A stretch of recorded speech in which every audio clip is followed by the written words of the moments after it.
உலக ஒருமைப்பாட்டு உறவினரே அனைவருக்கும் வணக்கம். தாய்மொழி தமிழ் மொழி உலகத்திலே சிறந்த மொழியாகவும் இலக்கிய வளம் மிக்க மொழியாகவும் பக்தி சுவை ததும்பக்கூடிய வகையிலே செந்தமிழ் பாய்கின்ற நறுந்தேனாக ஒழுகி ஓடுகின்ற நதியாக திகழ்வது எங்களுடைய தாய் மொழியாகிய தமிழ் மொழியாகும். இந்த தமிழ் மொழியினுடைய சில பெருமைகளையும் அவற்றுடைய அருமையான விடயங்களையும் உங்களோடு நான் இப்பொழுது சுருக்கமாக பகிர்ந்து கொள்ளப் போகிறேன். உலக வரலாற்றிலே 7,000 முதல் 10,000 மொழிகள் இருப்பதாக அறிஞர்கள் கருதுகின்றார்கள். இவற்றில் மிகவும் தொன்மையான மொழியாக உலகத்திற்கே வரலாறு காட்டக்கூடிய ஒரு மொழியாக திகழ்கின்றது தமிழ் மொழி என்பதிலே மேலேத்தைய அறிஞர்களும் கீழத்தைய அறிஞர்களும் சான்றாதாரங்களுடன் ஆய்வின் மூலம் நிறுவியிருக்கின்றார். உலக வரலாற்றிலே தமிழ் மொழிக்கென்று தனித்துவமான சில சிறப்பம்சங்கள் உள்ளன. ஒன்று, உலகத்திலே தமிழ் தாய்க்கென்று ஒரு ஆலயம் இருக்குதென்றால் அது தமிழ் மொழிக்குத்தான். சிவகங்கை அருகே அந்த ஆலயம் அமைந்திருக்கின்றது. அந்த தமிழ் தாய் ஆலயத்தின் ஊடாக எங்களுடைய மொழியினுடைய முக்கியத்துவம் எவ்வாறு இருக்கிறது என்பதை நாம் கண்டுகொள்ளலாம். உலக வரலாற்றிலே எழுத்தாளர்களுக்கு, அதாவது படைப்பாளிகளுக்கு கடல் நடுவே ஒரு சிலை இருக்குதென்றால் அது தமிழ் மொழி மூலம் இன்று உலகுக்கு பொதுமறையை தந்த திருவள்ளுவருடைய சிலை இருப்பதும் தமிழ் மொழிக்கு உரிய பெருமையாகும். ஜப்பானியரும் சீனர்களும் தங்களுடைய தாய் மொழியிலேயே அறிவியலை செய்கின்றார்கள், கண்டுபிடிப்பை செய்கின்றார்கள். நாம் எமது தாய்மொழி இவ்வாறான அருமை பெருமைகளை இருப்பதை உணர்ந்து எமது தாய்மொழியிலே கண்டுபிடிப்புகளையும் புதிய நுட்பங்களையும் செய்கின்ற வேளையிலே பல்லாண்டு காலமாக எமது தாய்மொழி இன்னும் பழமையோடு வாழ்ந்து கொண்டிருக்கும். ஒரு இனத்தினுடைய அடையாளம், ஓர் இனத்தினுடைய சங்கமம், ஓர் இனத்தினுடைய மையம், ஓர் இனத்தை அடையாளப்படுத்துவது அந்த இனத்தினுடைய தாய் மொழி.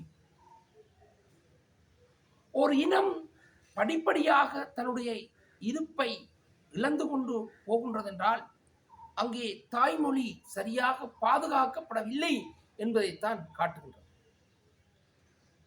சிந்தித்து பாருங்கள். ஆங்கிலத்துக்கு அடுத்தபடியாக கணனியிலே இன்று தமிழ் மொழி முக்கியத்துவம் பெற்றிருக்கிறது.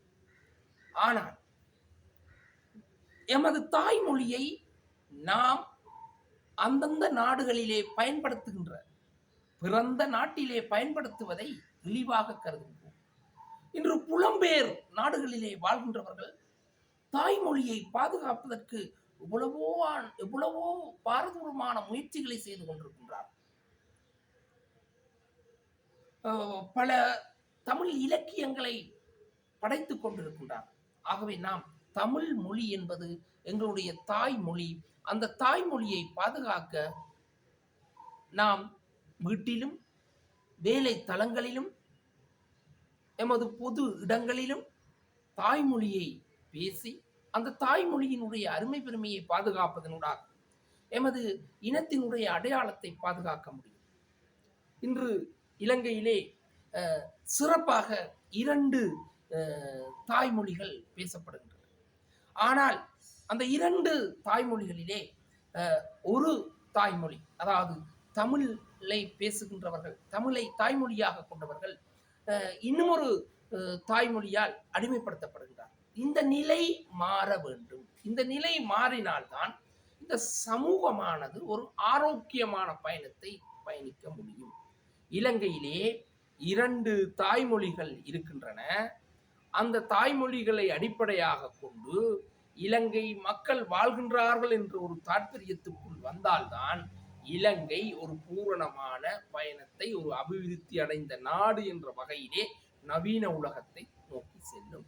அவ்வாறு இல்லாவிடின் இலங்கை அண்டைய நாடுகளான இந்தியா, பாகிஸ்தான், ஜப்பான், சீனா, பங்களாதேஷ், நேபாளம், பூட்டான் போன்ற நாடுகளுடன் மாறி மாறி வருகின்ற எமது நாட்டில் இருந்த ஜனாதிபதிகள் அங்கு சென்று கையேந்தி ஒவ்வொரு ஒப்பந்தங்களை இட்டு எமது மக்களை, அதாவது தாய்மொழி பேசுகின்ற மக்களை ஏதோ ஒரு விதத்திலே காட்டி கொடுத்து கொண்டு தங்களுடைய இருப்புக்காக வேண்டியும் தங்களுடைய அரசியலையே செய்வார்கள். ஆகவே தமிழ் மொழியை பாதுகாப்பதனூடாக ஏனைய தாய்மொழிகளையும் பாதுகாப்பதனூடாக ஒரு ஆரோக்கியமான சமூகத்தை உருவாக்கலாம். இல்லாவிடின் சமூகம் என்பது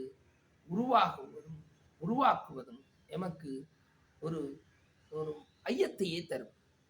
உருவாக்குவது என்பது மிக மிக கடினம். ஆகவே நல்லதொரு ஒரு நல்லிணக்கமான ஒரு சமூகம் என்று நாங்கள் கதைக்கலாம். இலங்கையிலே பல சட்டங்கள் எழுத்து மூலம் இருக்கின்றன. இன்று பாருங்கள், நாங்கள் ஒரு பெரும்பான்மையாக சிங்கள மொழியை தாய்மொழியாக கொண்டவர்கள் பேசுகின்ற ஒரு அதிகாரியாக இருந்தால் என்ன, ஒரு அரசியல்வாதியாக இருந்தால் என்ன, அவருடைய ஆற்றலை, அவர்களுடைய கருத்தை நாங்கள் தமிழிலே மொழிபெயர்க்கின்றோம் ஒரு அரசியல் மேடை. ஆனால் ஒரு தமிழ் சிந்தனையாளன் அல்லது ஒரு தமிழ் அரசியல்வாதி, தமிழை தாய்மொழியாக கொண்டவர்கள் பேசுகின்ற ஒரு அரசியல் கருத்தையோ அல்லது அதிகார கருத்தையோ அவர்கள் அடிப்படையிலே பக்கத்திலே சிங்களத்திலே மொழிபெயர்க்கிறார்களா? இல்லை. இன்று பல்வேறு திணைக்களங்களை எடுத்து பாருங்கள். சிறப்பாக நீங்கள் இன்றைக்கு தொழில் திணைக்களத்தை எடுத்து பார்க்கலாம். இந்த தொழில் திணைக்களத்திலே அங்கே நாங்கள் அரசியல் ஜாப்பு கொடுப்பதென்றால், அங்கு அரசியல் ஜாப், அதாவது ஒரு தொழிற்சங்கத்தை பதிகின்ற வேளையிலே அந்த அரசியல் ஜாப்பை நாம் அங்கு இடத்துக்கு கையளிக்க வேண்டும் என்றால் ஒன்று ஆங்கிலத்தில் அல்லது சிங்களத்தில் தான் கையளிக்கலாம். நாம் எதை பற்றியோ கதைத்துக் கொண்டிருக்கின்றோம். நாம் ஒரு தேசத்திற்காக, அதாவது ஒரு நாட்டிற்காக, ஒரு நாட்டை நோக்கி, ஒரு தேசத்தை நோக்கி பயணித்தோம். அது இன்று படிப்படியாக இடிந்து ஒரு கிராமம், ஊர் என்ற வகையிலே இருக்கின்றோம். ஆனால் அவ்வாறு இல்லாமல் இவ்வாறான செயற்பாடுகளை எத்தனையோ அரசியல்வாதிகள், எத்தனையோ செயற்பாட்டாளர்கள் பேசிக்கொண்டு திரிகிறார்கள். அடிப்படையிலே நீங்கள் இதை மாற்றி பாருங்கள். இதை இவ்வாறான விடயங்களை ஒவ்வொரு அலுவலகங்களிலுமே, உயர் நிறுவனங்களிலே தேடி பாருங்கள். இது நேரடியாக நான் அதோடு தொழிற்சங்கம் என்ற ரீதியிலே சம்பந்தப்பட்டதின் ஊடாக சொல்கின்றேன்.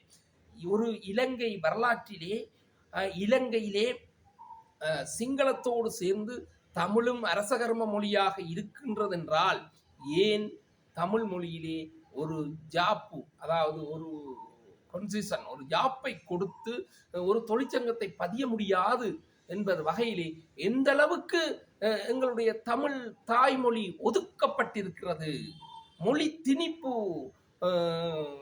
நடைபெறுகின்றது, மொழி உரிமை மறுக்கப்பட்டிருக்கிறது.